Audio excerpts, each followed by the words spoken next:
Alright, now we're ready to do our lashing. Before I do that, let's go into this view and make some adjustments. I think I want this to land. Where do I want these to land? Yeah, it's hard to say where these might end up fitting. So as you piece all these things together, you can make some pretty, you know, you have the artistic choices. Man, that is also being locked to a stepped. So if I hit the, there's not, there it is. If I say reset tool, J, yeah, really annoying. I'm gonna have to restart mine, I think, to get rid of the stepped problem. So you kind of see what's happening is that this piece is ending before it runs into these bars. So I need to actually, if I just come and cut them off right there, I'll just grab those ones from here to here. And that would probably be the same about here to here, and just hit delete. And just grab these vertices and sort of move them up.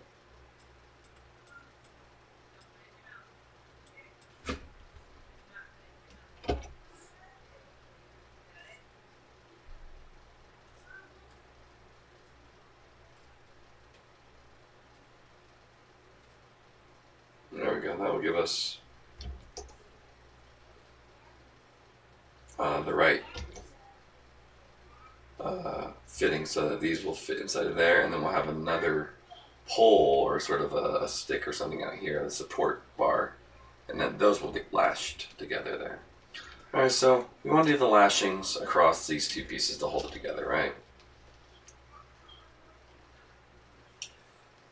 Well, what's going to be the best way to do that?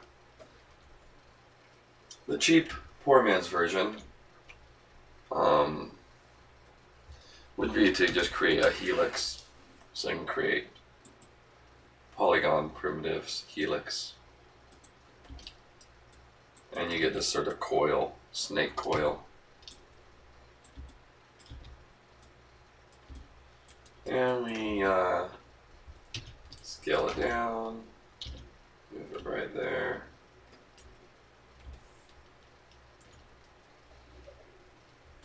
And we can control the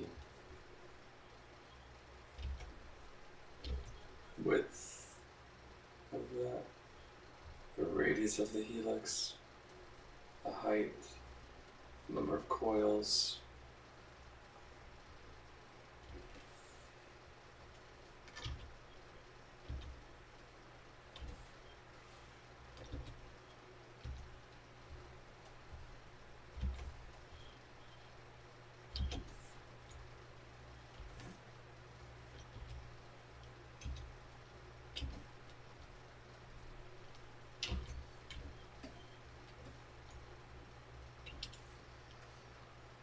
There we go.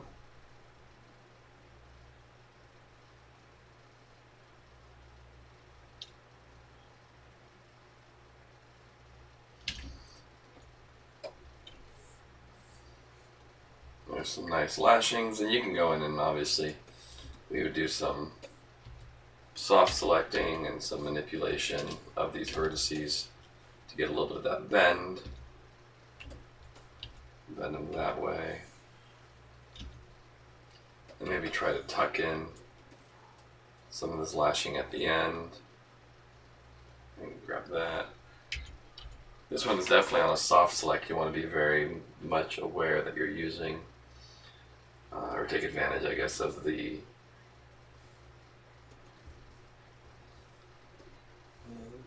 soft select, and we'll just switch it to surface. That way I'm only soft selecting down to where I want it. So I'll just grab that and kind of tuck them in there.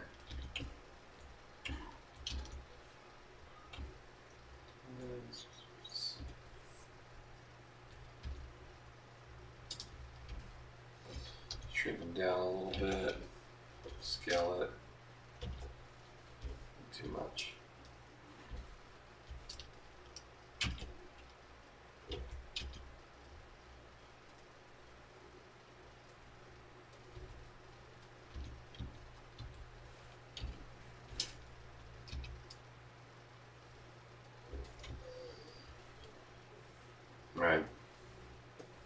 do the same thing on the other side. So that's not a bad sort of cartoony, but it's very even, and there's no. I guess I could try to switch it back to volume, or volume.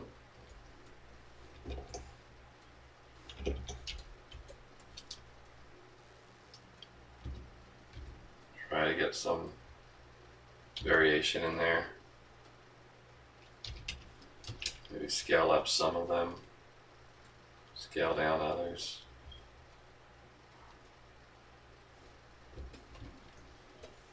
Gives you some variation, right? So there's an option. I also think it kind of opens your eyes to what you could also possibly do with something like that. Let's just hide that, and let's do a more advanced custom version of that sort of thing. And we're gonna do we're gonna wrap our lashing around it, but we're gonna do an extrusion along the curve. But we need to make that curve to kind of extrude along. We want that curve to basically wrap around this thing perfectly. So to do that, we're gonna do what's called making an object live.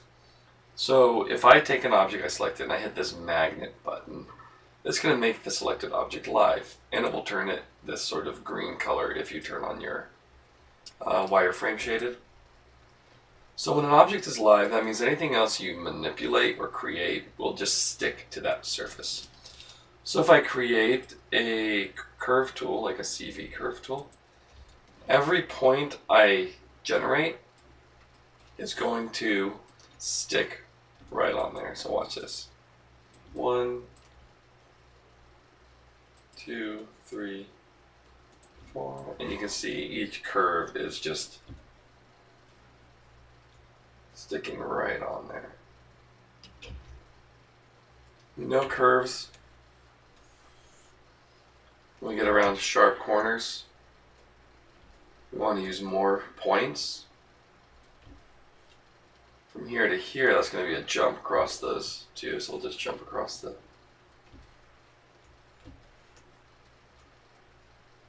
So from there to, we're going to go there. Looks like we can jump across that bridge. Okay, so now we're just going to keep going. If I can, I'll try to be consistent with my placement of vertices. That will make for a nice uniform lashing. You can click and drag these points after you've placed them.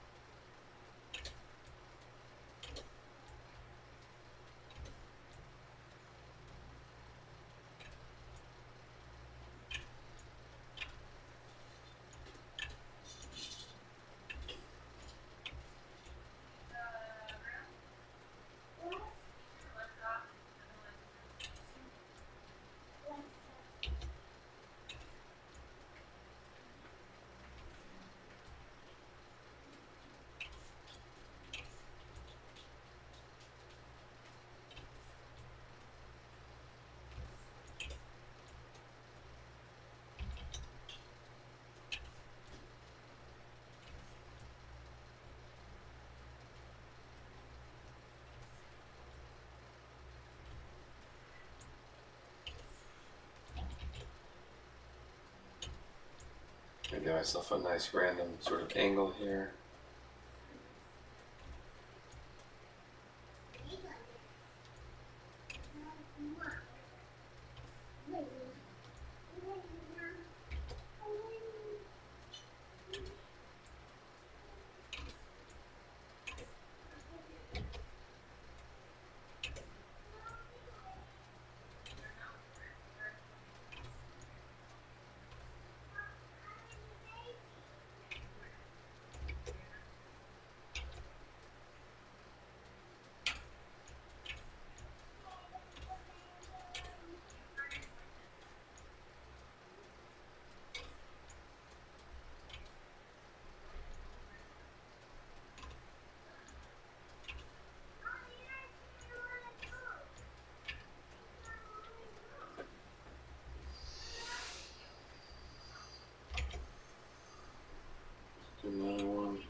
this way.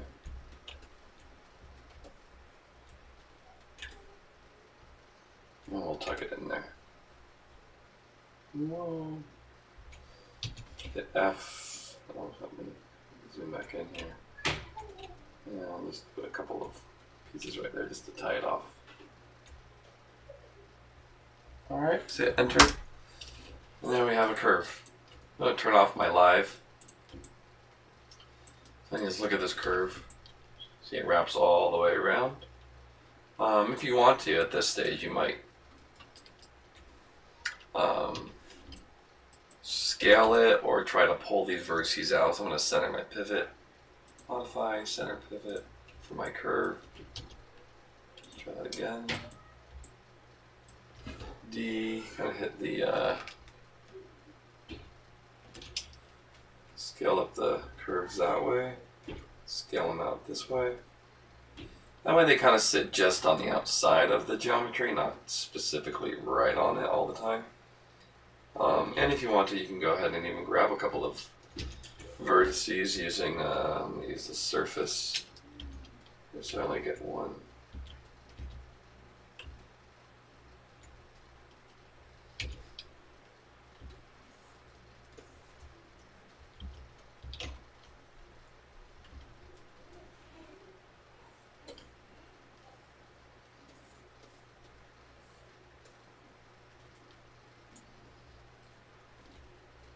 I want this one to be a little less, a little more angle on that.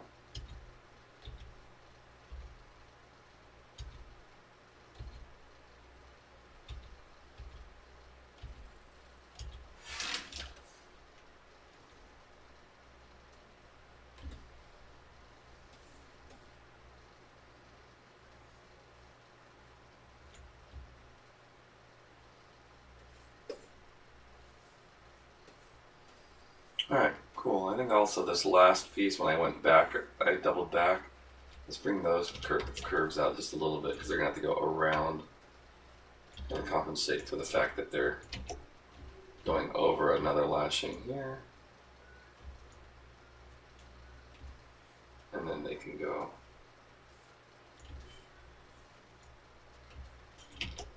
back to the words hugging the surface.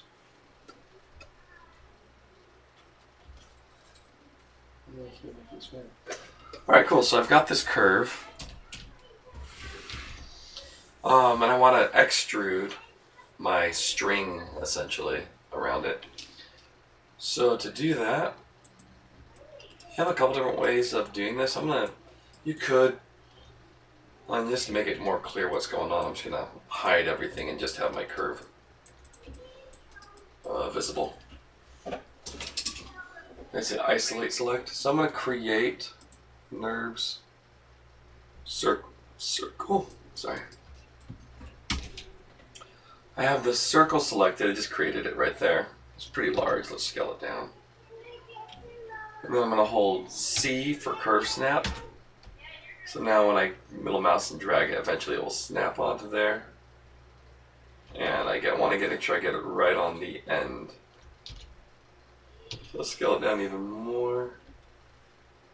There we go. So C with the move tool, curve snap. Once you get it to the end, it won't move anymore, so you know you're good. I'm going to rotate this to line it up just perfectly with there. So it's kind of headed down the path already. It's orientated towards the way it wants to go. So from here, I'm going to basically grab both this and my move tool. Or I'm sorry, grab the circle and my curve. And underneath the modeling tab, we have surfaces. We have an extrude. So this is under surfaces, meaning it's sort of a NURBS operation because we're using NURBS curves to generate it. So here's our extrude option box. We're going to want to use the tube option, but we're going to want to do to polygons. And like before, let's use control points as our method for tessellation. Let's just say apply, and there you go. You get a nice tube extruded along there. Let's in mesh display, we'll reverse the normals so that it's more visible. And we'll see how that looks. Oh dear. What happened? Something funny happened. Let's grab this, and there's probably a little thing here in the channel box on the extrude. What did we do wrong?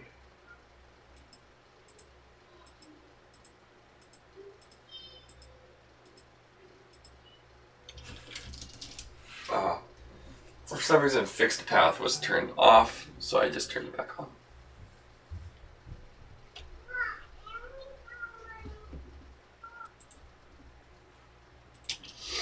So yeah, sometimes things happen, and they can be troubleshooted here in the history, just in the channel box. Other times you have to just go back to your look at the options inside your extrude and see, hey, what did I do wrong here? And you can find that extrude. Let's see.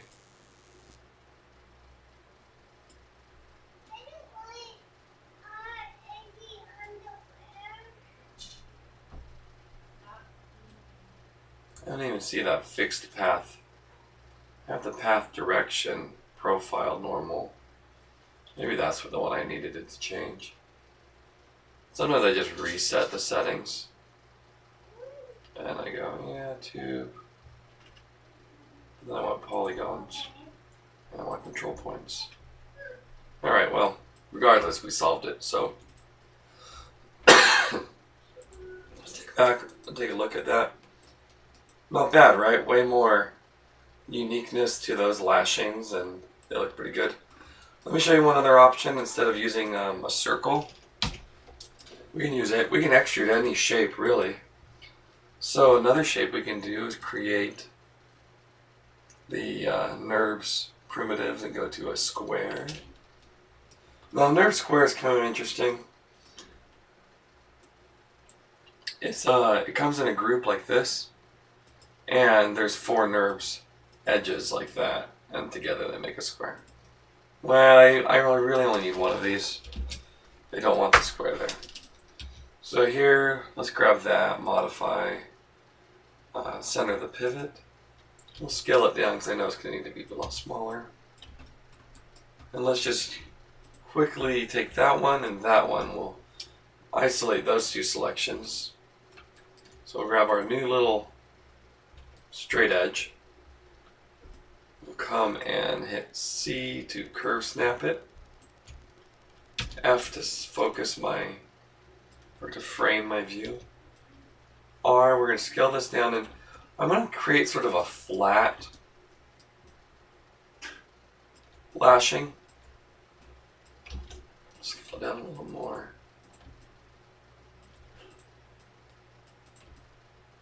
That should be pretty good. So it's kind of orientated, get it orientated the way you might want it to go.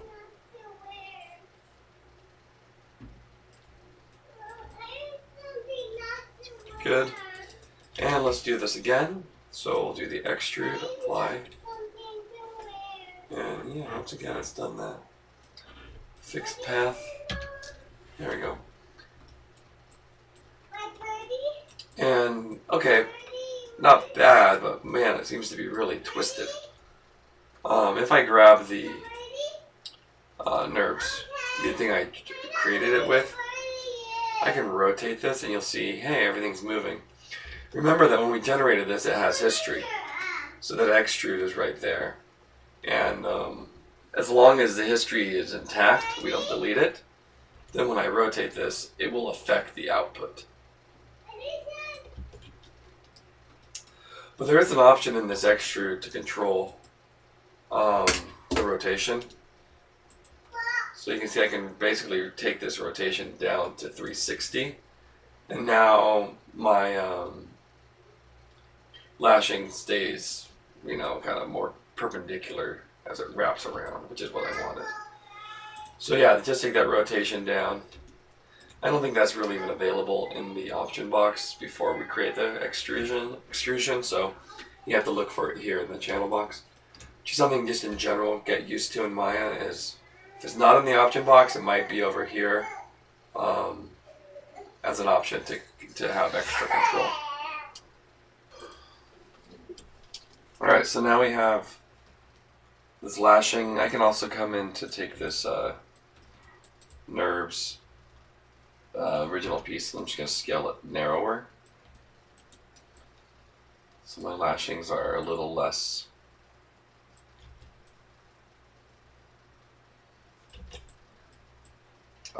overlapping with each other. That feels pretty good. So once I'm kind of done with that, I'm going to go ahead and I'm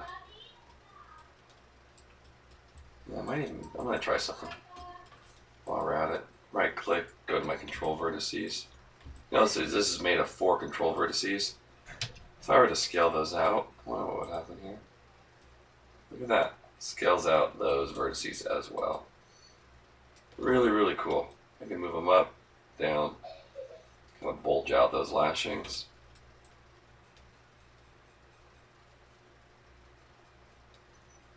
And that is really, really cool, I must say.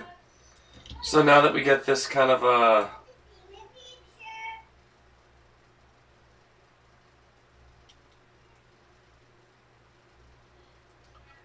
let's go back into object mode here. Let's delete the history on this because I'm ready to do some more things with it. So I delete the history. Let's turn on our other stuff and kind of make sure there's a couple areas that I think the rotations need some correction. So we'll just double select the edge loop.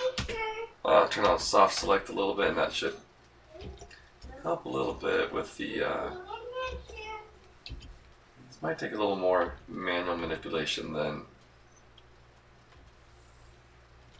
just one big soft select can do. So, you know, I'm okay with that. I got 90% of the way perfect just with the extrusion tool. And now this is going to just clean up some of those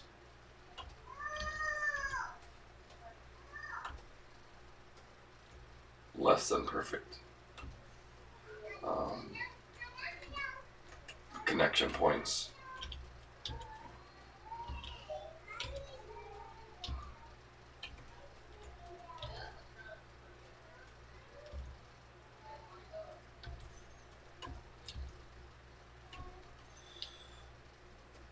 And there's some other points too that need some fixing. I'm just double clicking those edges. It grabs me the edge loop. Edge loop doesn't have to be, doesn't mean by nature that it's very long. It can just be a short one.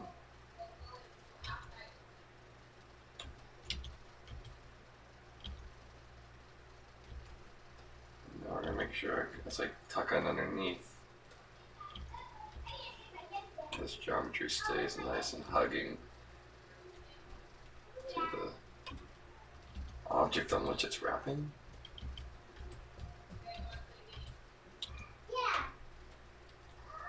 You can see that's where I left some extra room there for some for it to go over itself. That's a bit long, so I might do an edge ring and split just to give me a little extra resolution on that.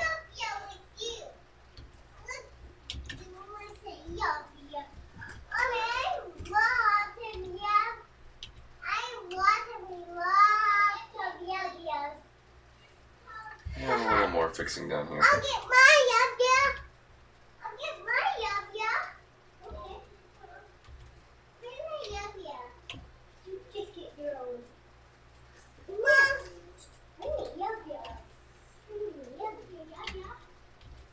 The biggest yup. No, that's not a yup, you silly. That is. Probably hearing my kids in the background. A yabia is another word for blanket. This is a yabia. It's a blanket. I want a yabia. I'll pull those off the.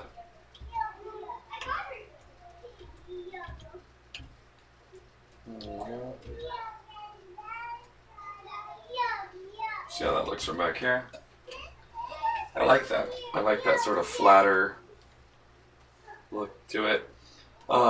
If you want these to have some thickness, right? So I just take the whole object and I'll do a mesh extrusion.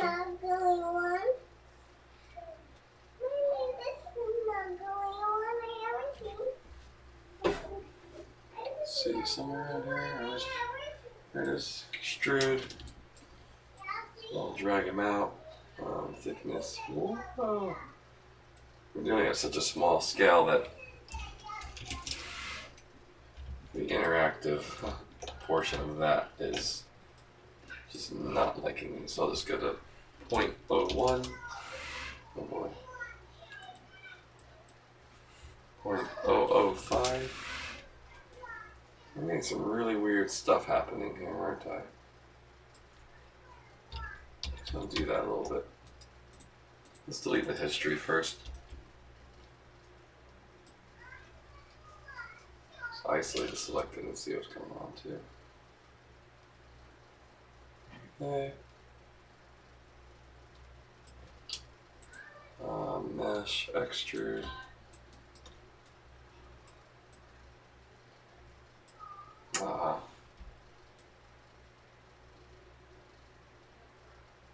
There we go. I can extrude in, or I can extrude out.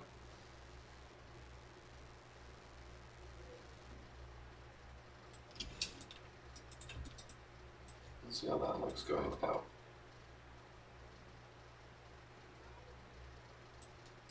Well, it's pretty good. Back away. I'm pretty happy with that.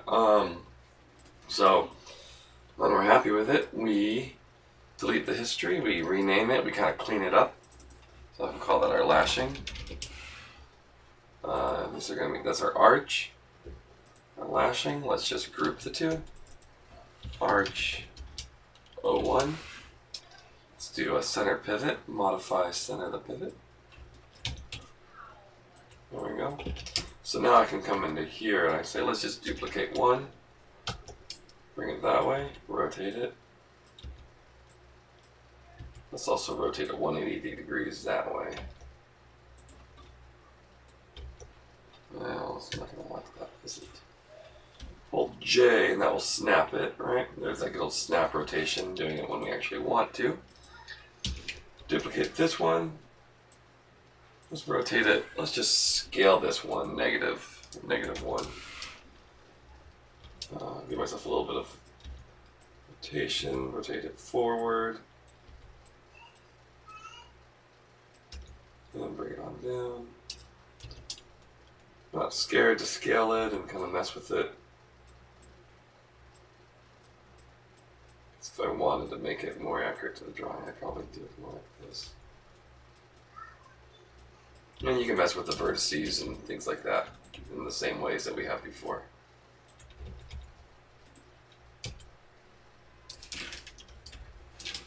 I just think I want the lashings on that side, so maybe I'll just do the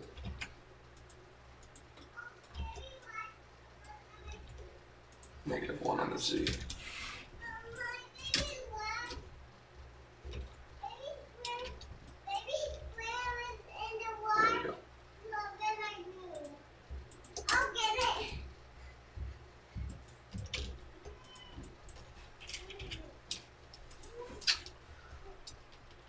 Goodness gracious.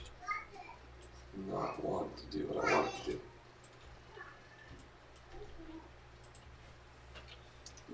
Zero, zero, zero.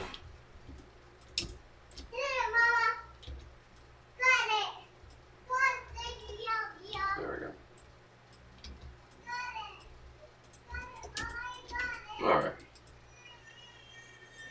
And you want to line those up to eventually fit with the vertical struts that you'll place. And I think you are now tooled with everything you need to finish up the wagon. There's a little bit of questions about mirroring. Let's handle that for a second and then we'll wrap up.